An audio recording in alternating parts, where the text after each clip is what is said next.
It's a privilege, not a right. It crosses our hearts and unites us all, and now more than ever. It's time to don the sash.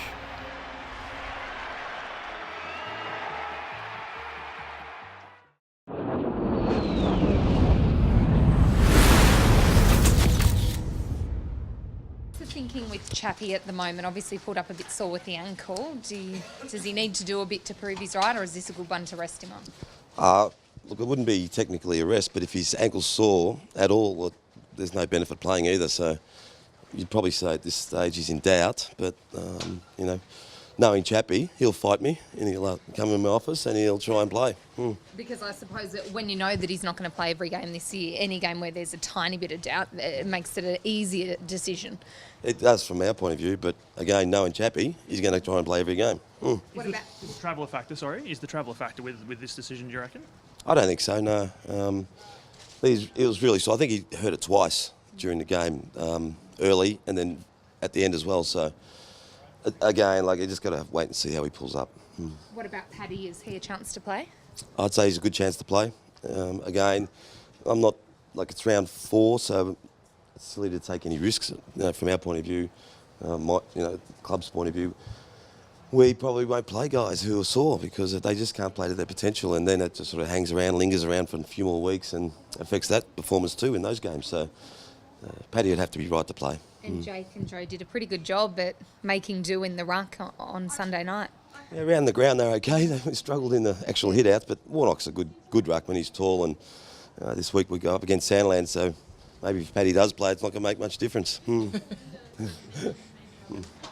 Can you tell us an update on Dempsey? Has he sort of proven to the club that he's on the way back and he's arriving on time and that sort of thing now? He hasn't been late yet, so he's doing everything right. He's out working, which is fantastic, and I think he's already missing, being around the place.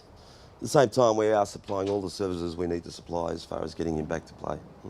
Well, the club's record interstate in recent years was pretty ordinary, but it seems like the last season you were really able to turn that around and play just as well on the road as you were back home. Are you confident now you've got all the systems in place that you just go and play no matter where it is? Yeah, we're confident. Obviously Fremantle didn't play that well last Friday night against Hawthorn, and so they'll definitely come out better. But a lot of what we do when we go interstate is trying to create an environment that looks the same as what we do when we play here. The fact is that when teams become good teams, they win no matter where they play. So, that's our challenge, is to go over there and keep it normal and play as well as we can play and hopefully get the results we're looking for. Is this the hardest trip in football, to go to take on Freo over there at Patterson's on that narrow ground, which they can really shut down? Yeah, that and Brisbane. The humidity when you go north, it's quite difficult early in the year. So, but playing during the day at the start of the football season in Perth is quite a challenge. On certain days, like 2 weeks ago or 3 weeks ago when the Bulldogs played, it was close to 40 degrees, which would really hurt. What's your take on Freo's performance on Friday night? Is it just an abnormality, you think? Definitely, yeah, I think so. You look at the performance of the club; they've been consistently good since Ross has been there. So you'd think that they'd bounce back. Have you had any contact from Hurdy overseas, him doing what he's doing? He'd be pretty happy with the way the boys have started, even just as a casual observer as he is now. Yeah, I think he would be, but no, I haven't spoken to him. Yeah. Are you happy with people saying that you've brought a Geelong style to Essendon? A lot of people have been saying that attacking sort of flair and what you brought with the fast handballs and attack at all costs at Geelong. Are you happy with people saying that you've brought that here? Doesn't faze me either way. We're playing a game that's similar, but it's not the same. Football's changed, so we have to change with it. I'm glad that people see it as enjoyable. I'm glad that people like it. We've had a massive focus on being consistent and being defensive, and I'm glad that our fans are actually enjoying us do that and keeping teams to low scores, and hopefully that can continue. At the same time, we're when we do get the ball, we want to score because you need to score to win. How do you feel about being compared to James? Some of the commentators across the weekend on all the different stations were saying that you're coaching the team better than James was last year. I mean, I guess that's a compliment in the first instance. I suppose it is, but really it's not about me or James. It's about the players.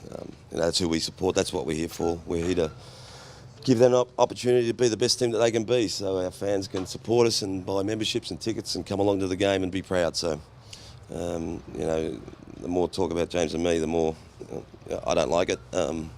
It's irrelevant, really. Old man Fletch, no dramas with taking him over to Fremantle and the trip to Perth. Does he just play until he gets a niggle and needs a rest? Yeah, well, we don't know about Fletch. What can I say about Fletch? He's a bit like Chappie. The older they get, you know, they've got the appetite to play. They never want to miss. But I'm not sure. I think Dustin's pulled up a bit sore too, so he may not play at this stage.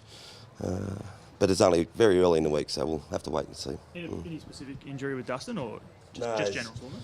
Just general soreness from being old. Yeah. The tangible differences between Ross Lyon's coaching last year and this year, a lot's been made of it. We probably didn't see as much of that against Hawthorn just because they had that terrible game. But you would have a pretty good read on how they've changed their game since the grand final. Oh yeah, well look, every team we come up against, we've got full knowledge of what they've been trying to do. We keep an eye on them all, and this last week was one team not playing to their best and the other team playing out of their skin, and it was terrific by Hawthorn. So every week's different, and we know that one thing for sure, that Fremantle will be trying as hard as they can to beat the Bombers this week. On the 3AW rumour file this morning, there was a strong rumour which was saying that Essendon and Collingwood won't be playing Anzac Day. Won't be playing. No, We're not. they're That would be a considering shame. that. Yeah. Would it be a shame? How do you feel if they took it away and probably played the premier against the winner from the Anzac Day clash from the year before or something like that? Well, that would be a surprise, because it's one part of the calendar that's just locked in, isn't it? That it's a sellout every week, and it's been this magnificent day of entertainment and respect for our soldiers and our country. So if it ain't broken, I wouldn't be. You don't need to fix it. It's already fixed. Is it unfair for other clubs though that they don't get an opportunity on that day? It's not unfair, because we all share in the money. We put on the entertainment, and everybody reaps the rewards. What do you think Eddie would think? Same as me, probably. Thanks, Tom. Cool. Thanks, Bob.